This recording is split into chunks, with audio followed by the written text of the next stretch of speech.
우리 조영교육감, 일단 저희 위원실에서 교육정책 디자인 연구소랑 함께 서희초 교사의 안타까운 죽음과 관련해서 긴급 설문조사를 했습니다. 이 부분과 관련해서 책임이 어디에 있는지 이렇게 물었는데 현장 교사들은 97%, 그리고 학부모들은 91%가 교육부의 책임이 있다라고 했습니다.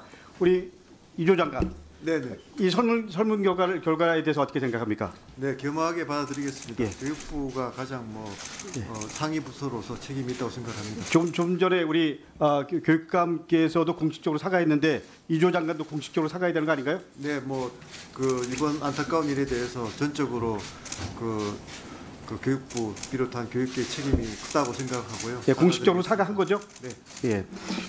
우리 이조 장관은 서희초 사건의 본질이 뭐라고 생각하십니까? 교권의 추락이라고 생각을 합니다. 그 교권이 2010년 인권조례 이후부터 좀 지속적으로 추락을 해왔고요. 자, 교권의 추락이라는 건 뭐 다 동의하는 거 아닙니까? 근데 교권의 추락이 어디에 있다고? 여기 이 사건의 본질. 네, 학생의 인권이 지나치게 강조되면서 추락된 부분도 있고요. 또 그러니까 학부모의 악성 민원이 예를 들면 교권의 추락 이건 큰 틀에서 근데 학생 부모들의 민원이 본질이라고 생각합니까? 아니면 좀 전에 얘기한 거 예를 들면 우리 아동 인권 조례 이런 게 본질이라고 생각합니까? 양면이 다 있다고 생각합니다. 적어도 이 문제는 이 문제는 사안마다 틀립니다만 이 문제는 보면 다 그렇게 들어간다고 봅니다. 이 문제는 악성 민원이 더 큰 본질이라고 생각하죠? 악성 민원이라는 것이 결국은 학생의 다시 한번 이게 학생 인권 조례에 문제가 있다고 생각합니까? 아니면 악성 민원에 문제가 있다고 생각합니까? 분리하기 힘들다고 생각합니다. 분리하기가 힘들다. 그러면 교육감 말대로라면 예를 들면 지금 17개 교육청 중에서 우리 그 학생 인권 조례가 있는 광역교육청이 6군데로 알고 있습니다. 그러면 학생 인권 조례가 있는 교육청과 학생 인권 조례가 있는 교육청과 본질적으로 달라야 되는데 오늘 저희들이 확인한 자료도 그렇고 예를 들면 모 방송사에서 나온 거 보면 예를 들면 별로 차이가 없고 학생 인권 조례가 없는 것이 오히려 더 교권 침해가 없었다라는 게 기본적인 데이터입니다. 이거에 대해서 어떻게 생각합니까? 사실 그 데이터는 조금 왜곡될 수가 있다고 생각합니다. 왜냐하면 그러면 모 방송사를 상대로 해서 예를 들면 이 부분에 대해서 예를 들면 우리 언론중재위에다 요구할 수 있나요? 그렇게까지는 아닙니다만. 그러니까 적어도 예를 들면 여기서 이 공영방송에서 지금 이 자료를 준 겁니다. 그러면 이걸 왜곡이라고 생각하는 겁니까? 아니, 해석을 할 때 왜곡이 될 수 있다는 해석이 아니고 이거를 인정하냐 이겁니다. 데이터는 데이터 다시 한번 묻겠습니다. 이걸 왜곡이라고 생각하는 겁니까? 인정이라고 생각하는 겁니까? 다시 한번 얘기하는데 지금 11개 교육청은 예를 들면 없어요. 우리 아동 인권 조례가. 근데 6개 교육청은 있어요. 근데 있는데요, 없는데 오히려 학생 인권 없는 조례가 없는 데가 더 예를 들면 교권 추락이 없었다라는 게 데이터입니다. 이거를 왜곡이라고 보는 겁니까? 학생 인권 조례가 2010년에 인구가 됐습니다. 많은 지역에서 그러면 대통령실에서 대통령실에서 이것은 주사파에 의한 대한민국 붕괴 시그널이다 이렇게 얘기했는데 거기에 동의합니까? 저는 그렇게까지 확대 해석하기보다는 다시 한번 인정합니까? 인정하지 않습니까? 학생에 대한 지나친 인권에 대한 강조가 교권의 추락. 잠깐. 그리고 아동학대 처벌법에 문제가 있다라는 건 인정한 거죠? 네. 아동학대 처벌법에 문제가 있다. 아동학대 처벌법 당연히 문제가 있죠. 문제가 있죠. 그러면 우리 그 학생 인권 조례에 대한 부분은 저희들이 설문조사한 결과 55% 정도가 저희가 생각한 것보다 많은 이 퍼센테이지로 이게 상당 단계가 있다라고 했습니다. 이 부분에 대해서는 우리 교육감이나 우리 또 장관께서 좀 더 고민을 해봐야 될 것 같아요. 이 문제를 우리 인권조례를 어떻게 볼 거냐. 그러나 적어도 예를 들면 우리 아동학대 처벌법은 당장 풀어야 될 현안이죠. 그런 거 아닙니까? 두 가지 법안이 사실은 같이 어떻게 보면 우리 교원들의 그러니까 이 부분에 대한 입장차가 있을 수 있는데 뭐가 먼저냐 할 때 둘 다 같은 입장에서 바라봐야 된다라고 얘기할 수 있지만 아동학대 처벌법이 훨씬 더 우리가 설문조사한 것도 그렇고 모든 교사들이 이 부분이 먼저 풀어야 될 현안이다라고 설문조사 결과가 나왔습니다. 이 부분에 대해서 좀 무겁게 받아들여야 되는 거 아닙니까? 뭐 아동 학대법에 대한 그 문제는 공감을 하고요. 다만 그 됐습니다. 예. 인권법에 대해서도 인권 조례에 대해서도 같은 정도의 문제가 있다 이렇게. 예, 우리 교육감께 묻겠습니다. 예. 지난 5월 23일 전국 시도교육감 협의회에서 교육감 전원이 아동학대 처벌법 개정 관련해서 요구한 적이 있다고 들었습니다. 했습니다. 예, 그럴 때 교육부는 어떻게 대응했습니까, 이조 장관? 네, 저희도 아동학대 처벌법 아니, 문제를 이럴 계속, 때 예. 우리 교육감 협의회에서 건의했을 때 그 다음에 업무 협의가 있었습니까, 없었습니까? 저희가 그 아동학대 처벌법의 개정 다시 한번 묻겠습니다. 교육감 협의회에서 아동학대 처벌법 개정을 요구하는 입장문을 발표했는데 그 다음에 담당 국장이 있어요, 없어요? 이것과 관련해서 주고받은 공문이 있나요, 없나요?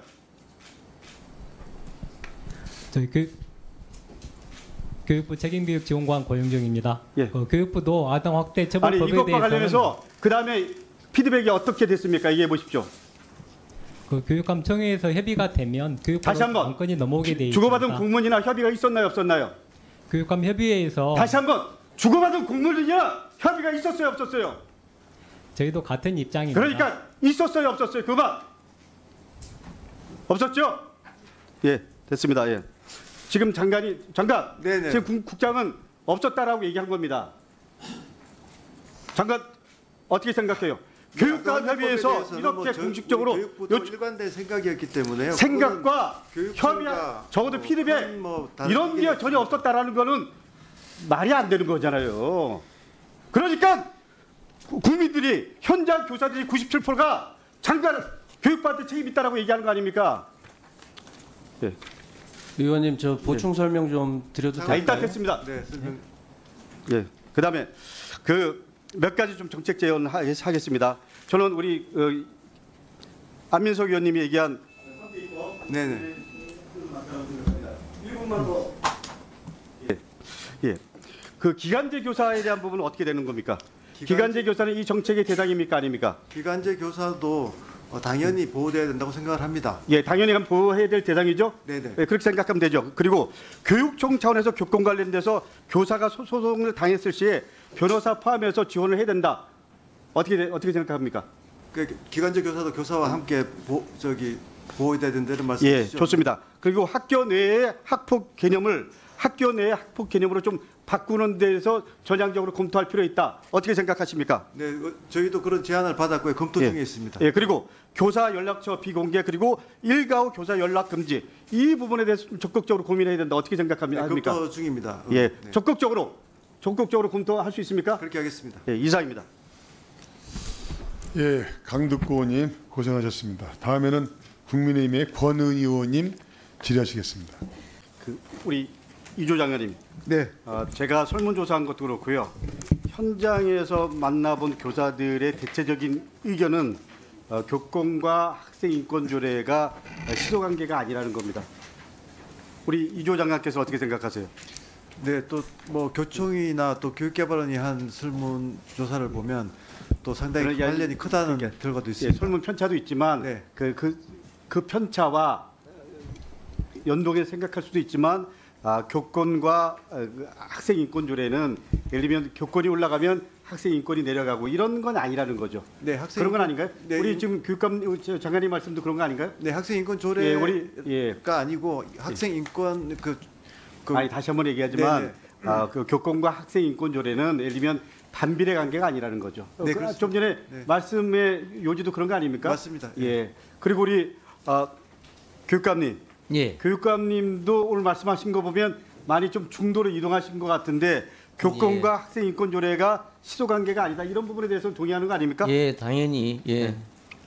교사의 교육권과 학생의 인권이 동시에 존중되는 학교 문화 이런 게 저희가 그러니까 아까 우리 교육감님 말씀 들어보면 어쨌거나 좀 인권에 대한 존중이라는 부분이 예. 단순하게 학생들한테만 있는 게 아니고 그것이 타자에게까지 가고 그리고 그것이 또 예를 들면 상대 뭐 교사에게까지 가고 그래서 이게 하나로 문화로 어떻게 만들어 갈 건가 정착해 갈 건가 이런 것에 대한 본질적 고민이 좀 필요한 거 아닌가요? 그렇습니다. 예, 그러니까 성숙한 인권 의식이라고 하는 것은 자신의 인권에 대한 철저한 인식뿐만 아니라 타인의 인권에 대한 존중을 포함하는 것이다. 저는 그렇게 생각합니다. 우리가 통상적으로 교권구라면 교사의 인권의 그런 이 협소한 개념으로 생각하는데 사실은 교사의 교권은 학생 교육 활동을 할 폭넓은 권리 뭐 이렇게 대체적으로 인식하고 있더라고요. 그리고 학생 인권 조례에 대한 배경은요.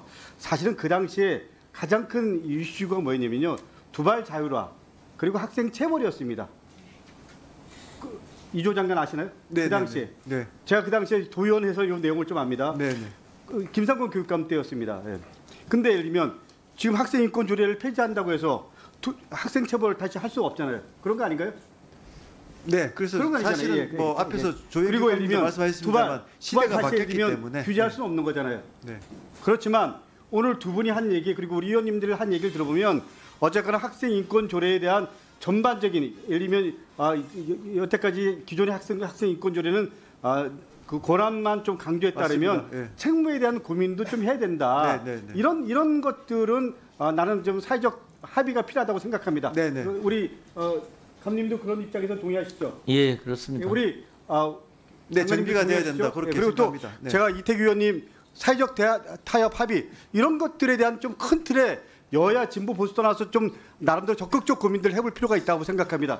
그런 부분에서 저는 우리 장관님이랑 교육감 협의회에서 같이 학생 인권 조례에 대한 시대적 배경이 이제 바뀌었으니까 좀 더 적극적 고민들 해볼 필요도 있다라고 생각합니다. 그러나 학생 인권 조례라는 기본적 개념 이 부분에 대한 존중 이건 그리고 교권에 대한 존중 그리고 서로 상호 인인할 수 있는 방향성들에 대한 본질적 고민을 좀 해달라. 이럴 수 있나요? 네, 뭐 공감합니다. 네. 그리고 사실 학생 인권 조례 폐지는 국회의 권한도 아니고요. 교육부의 권한도 아니고 시도자치단체 의회의 권한입니다. 시도 지방의회. 그렇죠. 고시를 그렇습니다. 한다고 해서 네. 우리가 교육자치라는 부분에 대해서는 존중하는 거잖아요. 그죠? 맞습니다. 예, 그런 입장에서 대통령께서 이 폐지라는 관점에서 메시지를 냈다고 해서 이 부분을 무조건 그렇게 하는 거는 무조건 그렇게 할 수 있나요, 없나요? 대통령께서 정비를 하라고 아니, 하셨던 것 같습니다. 그래서 뭐 어쨌거나 대통령실의 메시지는 대통령이 이런 입장이다라고 얘기한 거 아닙니까? 그렇지만 대통령도 헌법기관이잖아요. 그런 거 아닙니까? 네. 이걸 그대로 우리가 그냥 한다. 그러면 윤석열 대통령 정부가 독재 정권이라는 걸 스스로 인정하는 거 아닌가요? 그런 거잖아요. 그렇기 때문에 저는 이 부분의 협의 그리고 사회적 대타협이 있어야 된다라고 생각을 합니다. 동의하시죠? 네, 학생 인권의 그리고 권한과 책임을 저는 동시에 우리 학생 인권 조례 또 예를 들면 생기부에 기록하는 부분들 이런 부분에 대해서는 뭐 입장 차가 있고 예를 들면 여론조사 기관에 따라서 좀 편차가 있지만 이걸 단기적으로 풀지 말고 좀 TF팀을 만들어서 중장기적 과제 예를 들면 사회적 합의를 어떻게 할 건가 이런 것들을 교육부와 교육감 협의회 또 교육 관련된 단체들이 서로 좀 논의의 장을 만들 필요가 있다고 생각을 합니다. 어떻게 생각합니까? 네, 뭐 충분한 논의가 필요하다고 생각합니다. 교권 침해 말씀드려도 되나요? 예. 일부만 써요. 그러면 우리 교육감님, 예. 교육감님 입장에서 이런 상황과 이런 현상과 진단과 좀 앞으로의 방향성들을 우리 서울교육청의 책임자 그리고 또 교육감협의회 회장 입장에서 좀 솔직하게 진솔하게 좀 해주시기 바랍니다.